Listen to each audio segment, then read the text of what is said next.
Salut à vous tous, ici Jérémy alias Mister Cool pour la chaîne Canalor Café. Je suis bien content de vous retrouver aujourd'hui pour cette nouvelle vidéo. J'espère que vous avez passé de bonnes fêtes, un bon Noël. Moi, ça a été plutôt tranquille de mon côté. Aujourd'hui, je suis très content d'accueillir un joueur que je voulais interviewer depuis un long moment déjà. On s'était eu par messagerie interposée depuis un petit moment et puis on avait un peu papoté, puis on n'avait pas réussi à se trouver et se caler le bon moment, donc c'est chose faite. Je te remercie, salut à toi, je te remercie vraiment d'avoir accepté cette petite interview. Salut Jérémy, merci beaucoup pour l'invitation, c'est sympa et ça me fait plaisir de pouvoir répondre à tes questions. Super, je te remercie. Mais bon, avant de commencer, je veux dire, on papote comme ça, mais je ne t'ai même pas présenté. Mais qui es-tu? Mais qui es-tu enfin? Je te laisse te présenter. Et n'hésite pas, si tu veux un peu plus parler de toi, de quelle région es-tu? Et ce que tu fais dans ta vie professionnelle, hein, si tu as envie de nous partager cette information. Je m'appelle Bastien Fèvre alias Babou sur l'Orcana, j'ai 30 ans et j'habite près de Nantes avec ma compagne Marion. Je suis ingénieur dans les énergies renouvelables pour mon boulot classique.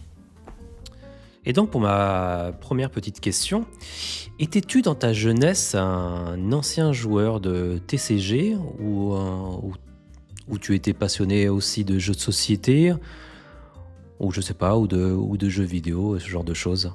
Alors, pour les TCG, l'Orcana c'est mon premier vrai TCG, mais j'ai beaucoup joué à des jeux de cartes en ligne type Legends of Runeterra, Hearthstone, j'ai joué à des jeux Pokémon ou Yu-Gi-Oh! Je crois sur l'ordi ou via des applications, mais sinon j'avais jamais tâté le carton directement sur une table. Donc l'Orcana est une première pour moi. D'accord. Et qu'est-ce qui t'a amené à découvrir et à jouer à l'Orcana? Est-ce que c'était plutôt la collection, l'univers Disney, ou juste en fait l'envie de jouer à un nouveau jeu, à un nouveau TCG? Alors, je suis arrivé sur l'Orcana car j'ai vu les designs des cartes Disney et j'aime beaucoup cet univers depuis longtemps. Je regarde les films, etc. Je vais au cinéma avec ma compagne, elle aime beaucoup aussi tout ce qui est chansons Disney, etc. Donc ça aide. De plus, les jeux de cartes me manquaient. Hearthstone, j'ai arrêté il y a 5 ou 6 ans, donc j'avais envie de passer sur un autre jeu d'un jeu de cartes.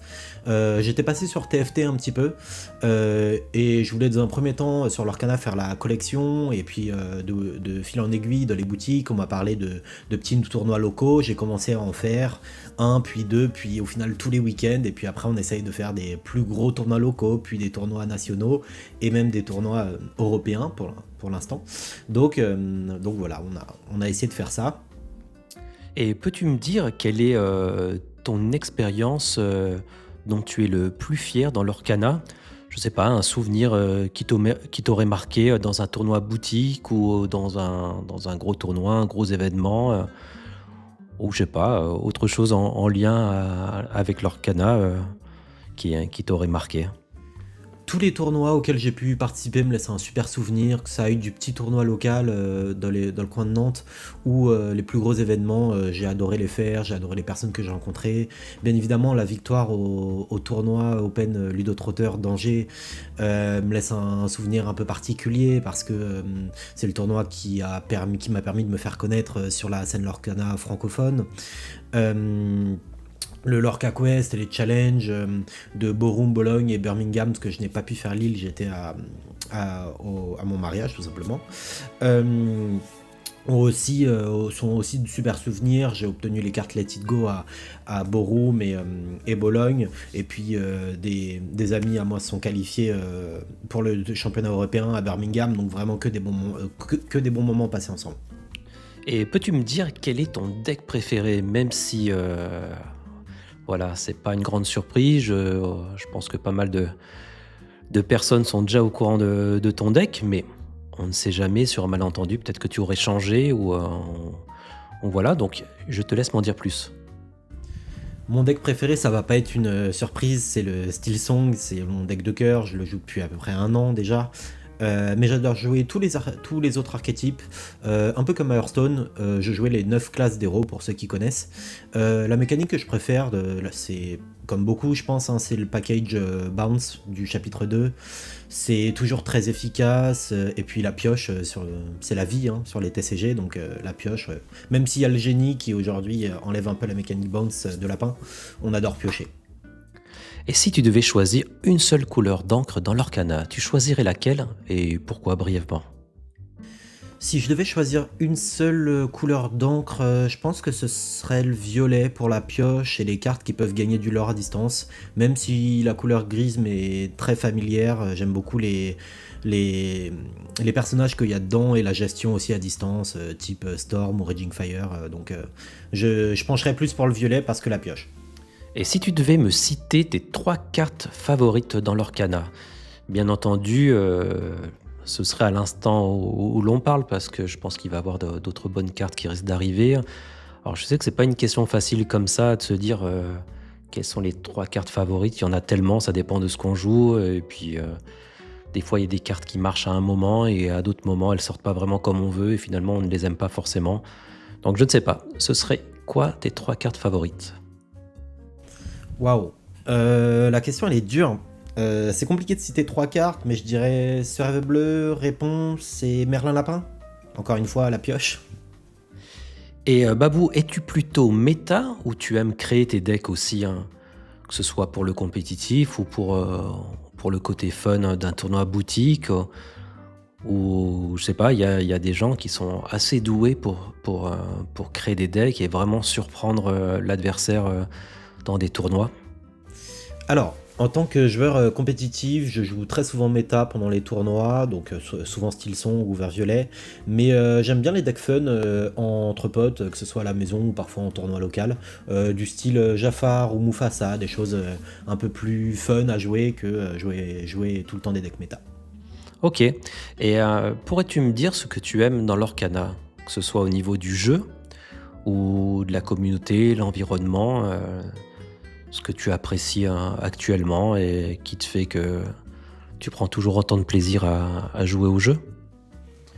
Ce que j'aime beaucoup dans l'Orcana, c'est la sympathie de la communauté francophone et je prends toujours énormément de plaisir à aller en événements et profiter avec les copains, aller se faire un resto le soir après le tournoi, des choses comme ça, etc. C'est vraiment, vraiment cool comme ambiance.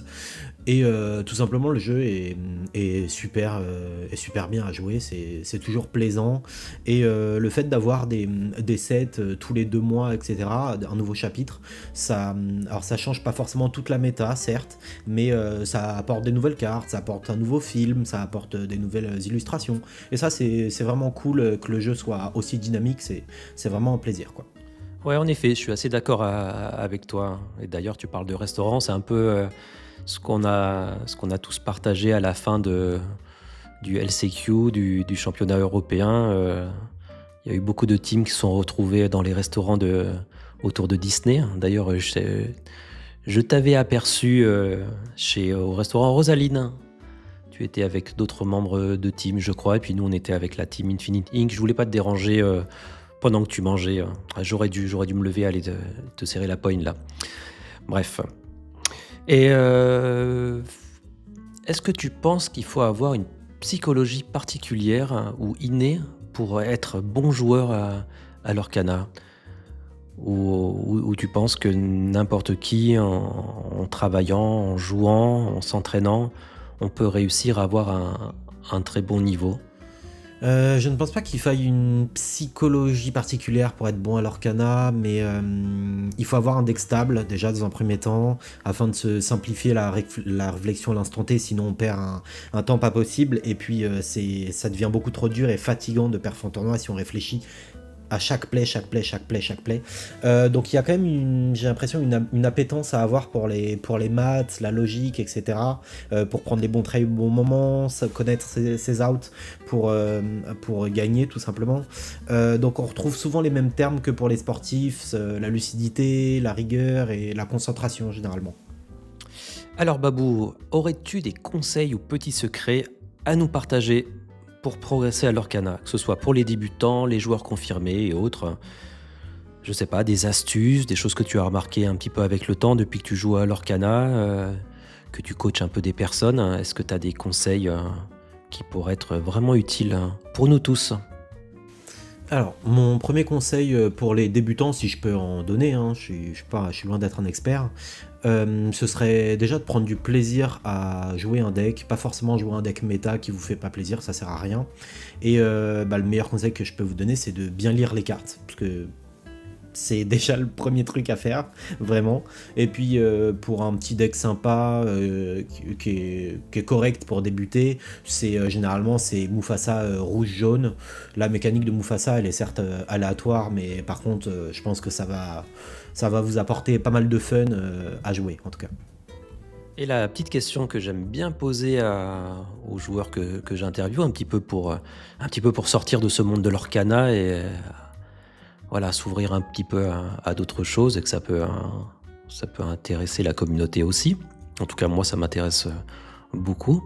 Quels sont tes autres centres d'intérêt ou tes passions dans la vie, hein? Je pense que tu joues pas 24 heures sur 24 à l'Orcana, je doute, hein. Donc, peux-tu nous partager ces petites infos? Mes principales passions, hormis l'Orcana qui prend une bonne place quand même, ce sont le handball et la musique. J'ai fait du hand pendant plus de 20 ans, dont 5 ou 6 ans à haut niveau. Grand admirateur de Michael Guigou, pour ceux qui connaissent. Je pense qu'il y en a peut-être quelques-uns qui ont entendu parler de cet homme. Je joue plus d'instruments par manque de temps, mais j'écoute tout le temps beaucoup de musique. Dès que je suis sur l'ordi, j'ai Spotify qui tourne, ou même quand je suis en déplacement, dans le train, ou même parfois entre les games de l'Orcana, je mets mes écouteurs pour écouter de la musique, donc voilà. Et j'écoute un peu de tout, mais un petit faible pour le rock, donc voilà. Eh ben super, ben bravo, merci à toi Babou. Je te remercie encore d'avoir pris le temps de répondre à ces petites questions, hein. C'est vraiment sympa. Merci encore à toi. Et où pouvons-nous te retrouver, je sais pas, pour te suivre lors d'événements, de tournois? Est-ce que il y aurait des liens? Je te laisse partager ces infos. Merci beaucoup pour tes questions, c'était un plaisir d'y répondre. À défaut de me retrouver en tournoi, vous pouvez me retrouver sur Twitter ou Instagram, c'est babou_lorcana sur les deux. Twitch, babou_bzh tout en minuscule. BZH pour la Bretagne bien évidemment. Et Discord, je fais du coaching principalement. babou_bzh, vous m'envoyez un message en privé et on peut en parler, il n'y a pas de souci. Parfait, excellent, merci Babou, merci encore à toi. Je te dis à très bientôt en réel lors d'un tournoi ou je ne sais où, hein, sur les réseaux, tout ça. On verra bien, on trouvera bien un moment. Allez, à bientôt Babou, salut. À bientôt sur les prochains events. Ciao. Ok, bah voilà, c'était le petit interview de Babou. J'espère que ça vous a plu, que vous avez appris pas mal de petites choses sur lui. Donc n'oubliez pas que mon contenu des interviews se veut un petit peu plus généraliste, c'est-à-dire je ne m'attarde pas trop sur le détail de la méta. Il y a tellement d'autres youtubeurs, influenceurs qui le font, qui partagent voilà, toutes ces données techniques de la méta. Ça m'intéresse un petit peu moins de le faire, je suis un peu plus curieux sur le côté un petit peu humain des gens et un peu leur psychologie, et puis de papoter un peu avec eux.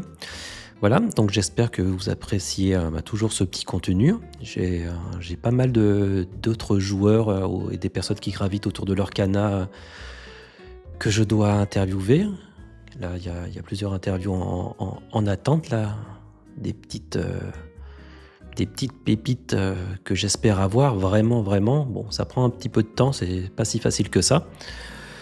Et sinon, n'oubliez pas de vous abonner, hein, ça ferait toujours plaisir, de mettre des petits commentaires. Si vous avez des joueurs que vous me conseillez d'essayer de me mettre en contact pour faire des interviews, n'hésitez pas à les mettre en commentaire.